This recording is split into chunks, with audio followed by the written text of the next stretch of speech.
और जो इसके सब्जेक्ट हैं वो है गवर्नेंस और डिजास्टर मैनेजमेंट।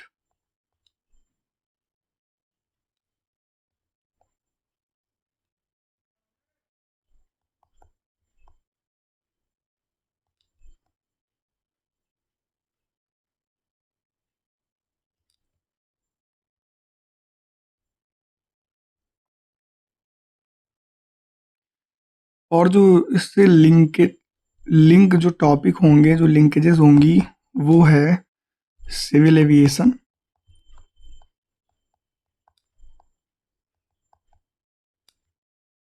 अब शुरू करते हैं। तो जो की टेकअवे या की हाइलाइट्स हैं वो ये हैं कि फ्रीक्वेंट हेलीकॉप्टर क्रैश हो रहे हैं उत्तराखंड में। जैसे कि अभी 7 लोगों की डेथ हुई है 15 जून को 2025 में गौरीकुंड में। फिर 2022, 19, 2024 में भी ये लगातार होता जा रहा है।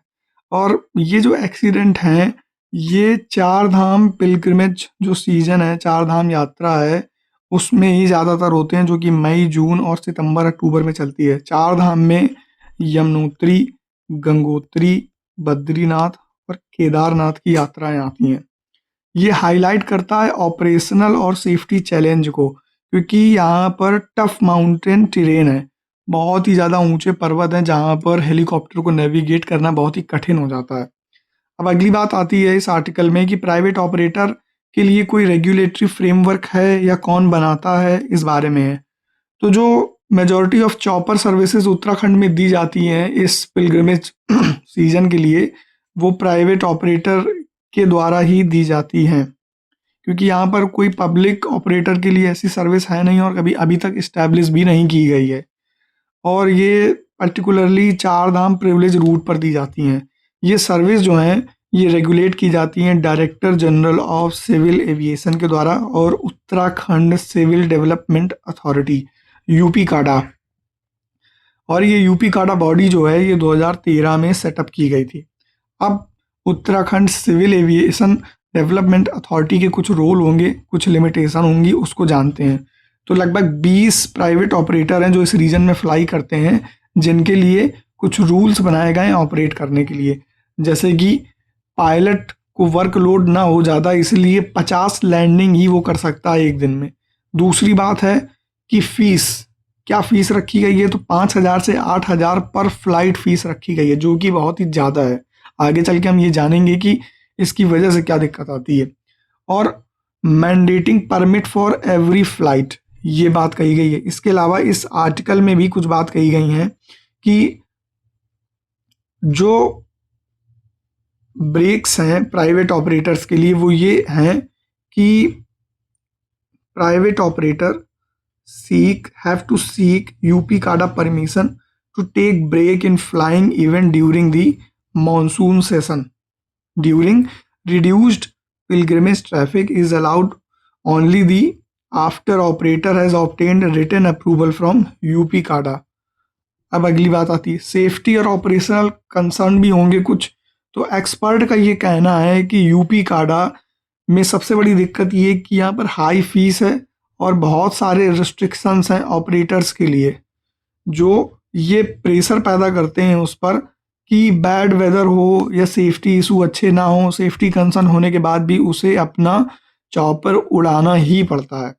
दूसरी चीज़ ऑपरेशनल कॉस्ट और रॉयल्टीज़ जो इतनी ज़्यादा इन पर लाद दी गई हैं पर सीट प्राइसिंग की वजह से, उस पे कॉम्प्रोमाइज़ करना पड़ता है इनको सेफ्टी को लेकर के, क्योंकि इन्हें अपने चॉपर पे फुल कैपेसिटी पर या फुल लोड पर इसको उड़ाना पड़ता है, तभी इनका पैसा वसूल हो पाता है। अगली बात कह रहा है कि जो सेफ्टी वायलेशन है, जैसे कि flying without adequate clearance, pilot have been suspended for flying in unsuitable weather condition, ये क्रिएट करता है। उसका कारण वही है कि चार्जेस इतने ज़्यादा हैं कि इनके सेफ्टी वायलेशन होना एकदम लाजमी है। अगली बात कह रहा है कि इन एडिक्वेट इंफ्रास्ट्रक्चर। अब जाहिर सी बात है चॉपर तो अपनी तरफ से अच्छा इंफ्रास्ट्रक्चर देता ही देता है, लेकिन वहाँ का टेरेन अगर अच्छा नहीं हो तब क्या होगा। जैसे केदारनाथ का जो हेलीपैड है वो नेविगेशन एड में लैग करता है, real time air traffic control नहीं है वहाँ पर, इस वजह से जो लैंडिंग है वो बहुत ही रिस्की हो जाती है। अगला अगला कहता है कम्युनिकेशन गैप है, और कम्युनिकेशन गैप होने का सबसे बड़ा कारण है कि हाई एल्टीट्यूड जोन है, इस वजह से जो कम्युनिकेशन है वो हो नहीं पाता।